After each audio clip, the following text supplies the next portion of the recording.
Hey, what's up, everyone? This is David Greenspan, and you are listening to the Mindshare Podcast, a proud member of the Industry Syndicate Media Network.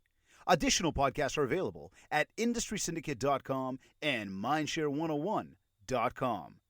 This week's episode is sponsored by Kits Keep in Touch Systems. This is episode 34.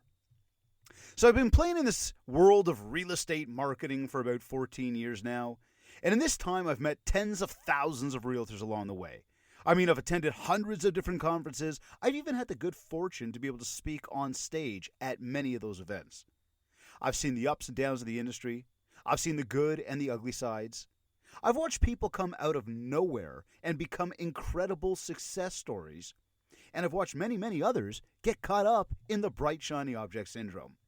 In fact, I remember a few years ago, I was at one particular conference in San Francisco, and the big topic of conversation was around chatbots. Whether the electronic bots or the teenager bots, who know zero about your business, were better for you to implement or not. I remember that all I could think of at the time was, are these people serious? Real estate is about relationships. Here I am at this big, popular, well-known real estate conference, and I get that part of their mandate is here to discuss these topics and discuss the trends and even try to paint a picture of where the industry's going. But what are we really having a conversation about? How we can implement bots to assist in building our relationships? Do you really mean to tell me that you even believe this is a good idea? What does that do to the connection you have with someone else? So as I kept listening, some of the advantages to using bots was that when a lead comes in at 3 a.m. and you're sleeping, that the bot can still reply within the 5-minute time frame so you have a better chance at conversion. And, well, okay, so there was a little sense made there. But this was kind of like action plans on steroids. Instead of an automated email reply, now instead some robot is going to pretend to be you. And I will state that I've seen some very cool applications in this space, but I, for one, I want a realtor. A real human being to respond and help me out. And even further to that, who are all of these random people going to your random websites that you, some random realtor, can give them some random information? Are there really that many random leads floating around out there in the world? And if we keep in mind that 70 to 90% of a realtor's business is actually built through referrals, and if we keep in mind that it is said that most people know between 1 to 5 realtors, then I still beg the question, who are all of these leads? These people who are searching for homes who don't know a realtor, do they even qualify to buy? Even today, fast forward a few years, I still try to wrap my head around this whole thing.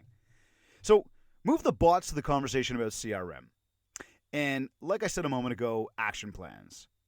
We have a CRM which is live in market for real estate, and it's called Loop CRM. But since the day we launched it live, we've never stopped building it, adding on to it, and making it better. And it wasn't until my time working with agents where I heard the idea of this thing called action plans. Essentially, automated plans that will send emails to people so you don't have to. The ability to put someone on an email campaign, completely disconnect yourself from actually having to do any work or build any relationships. So I kept getting the question of, do you offer action plans? And I kept saying no, but we're working on them. So here I am, throughout that time, learning about all of this stuff, looking at different systems, trying to understand how people use them, trying to figure out a way to integrate action plans. And this was pure salability, right? People were asking for it, let's deliver it. And fast forward now, of course we know exactly what they're all about, and we've made them available through Loop. But again, I still wonder why anyone wants to use them. It's a mess. If you've used the canned content that we or anyone else write for you, then it isn't really going to sound like you. And well, how effective is that going to be at maintaining a relationship? That if you do go ahead and customize for each person that you want to stay in touch with, well, now you're just spending stupid amounts of time trying to writing stuff and putting all this stuff together when you could save a whole bunch of time just picking up the phone once in a while and being genuine about it all? So, I mean, we tested this whole thing out ourselves. We put it all together. We built it. And then we had to beat the hell out of it and do all our beta testing and everything else. And the first thing we did before we even went out to you guys is we actually started trying to use them for us. What a monster it is to use this stuff the right way. And I mean, the right way would be for you to do like that customization that I just mentioned, ensuring that every single plan kind of really fits the person you're sending it to, that the wording is based on, the way you speak with each other, and that it just has that flavor of you, but like, the thing you're going to do with one person isn't necessarily the thing you're going to do, with another person, or the way you're going to speak to people or converse with people. You understand what I mean, right? So after my own experience with it, after watching how people actually use them, I have to say, I do not support action plans for maintaining relationships. But again, that's just another way we've allowed technology to come into our world. Now, everyone wants to talk about iBuyers, the new disruptor these days. It's going to replace the realtor, and Amazon is going to get in on it, and all these startups are going to get in, and now everyone's worried. Well, how many people do you really think will trust a computer, a robot, or plain out themselves to navigate the biggest transaction of their entire life?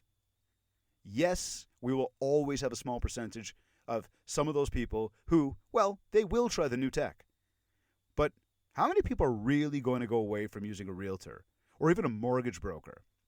Personally, I think a hell of a lot less will go online than what people think.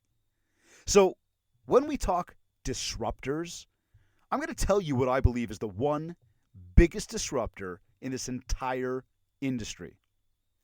It's not the bots. It's not the automated drip campaigns. It's not the iBuyer platforms.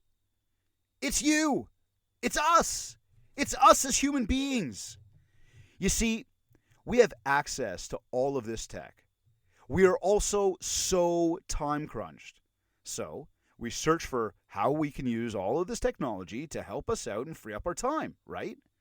Well, in comes the bots, in comes the automation, and the laissez-faire attitude between your relationship with the internet and a homeowner's access to information. Think about it. People can go online and get whatever they want at any time they want these days. Go to Amazon, and I better watch how loud I say Amazon. They always seem to show up when I do that, but people can go there for everything. The thing is, buying a house, it's not like a bicycle or a case for your phone. We need advice. We need support. We need someone to help save us time and hopefully money. So if you're so worried about the internet and what it's going to do to your business and the technology that's available, what are you doing to remain relevant? What are you doing to prove your role in this industry?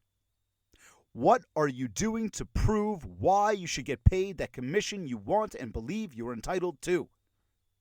Why would you make it easier for people to decide to buy online and feel as if they don't need you? So you may be saying to yourself, like right now, dude, I'm not making it easier. What is this guy talking about? But I ask you, do you use bots? Do you set up action plans? Do you automate relationships? Do you use set it and forget it tools to stay in touch? Do you even stay in touch at all? In fact, do you just use electronic signatures and then email your offers and signbacks? Or do you actually get dirty and get out there to go see people for all this? Again, I realize the tech is there to make life easier and save you time. But when you talk about disruptors, yes, it is all available. But no one put a gun to your head and said you have to use it. No one said that if you don't use it, your real estate business will fail. It's all just smoke and mirrors. It's all just keeping up with the Joneses. It's all just the bright, shiny object syndrome. In fact, it's all a lot of laziness and entitlement. Those who want it more, they do more. They work harder. They work longer hours. They recognize what drives their business, and they focus on it every single day. What gets me is that there is a huge portion of the real estate market, realtors in specific, who are trying to latch on to every little piece of tech that is introduced to them. They're spending all sorts of time trying to learn and implement. They're getting caught up doing stuff that really isn't what the real estate game is all about. Listeners, first off, thank you for spending time with me here again today. I am truly, truly grateful for you. And I wish you all nothing but success. So here is your weekly reminder. This is a relationship business. Your job every single day is to get out there and build relationships with people. Computers and technology, they don't build relationships. You do. You can leverage them in any way you want, but you cannot put them in between you and the homeowner. It's already easy enough for them to shop, for like the homeowners, those people, to shop online. Do you really want to make it easier for them to stay online? I said this in a recent video, and this episode here has been an overall much longer form of this. But the assumption that people will just work with you because you exist, that is going to burn you as you move through your career. Focus on your group number one, the people who know you, like you, and trust you. Focus on truly connecting with a few of them every single day. Focus on meeting new people every day. Keep building your list and be genuine with people. Like my buddy Fraser once said, set it and forget it is set it and forget you. We are the disruptors disrupting our own world. Use the tech, but make sure you remain relevant at all times and don't ever let it replace why you are here. You're either listening to this on iTunes, Google Podcasts, Stitcher, Spotify, or iHeartRadio. Or maybe you went to industrysyndicate.com or even mindshare101.com.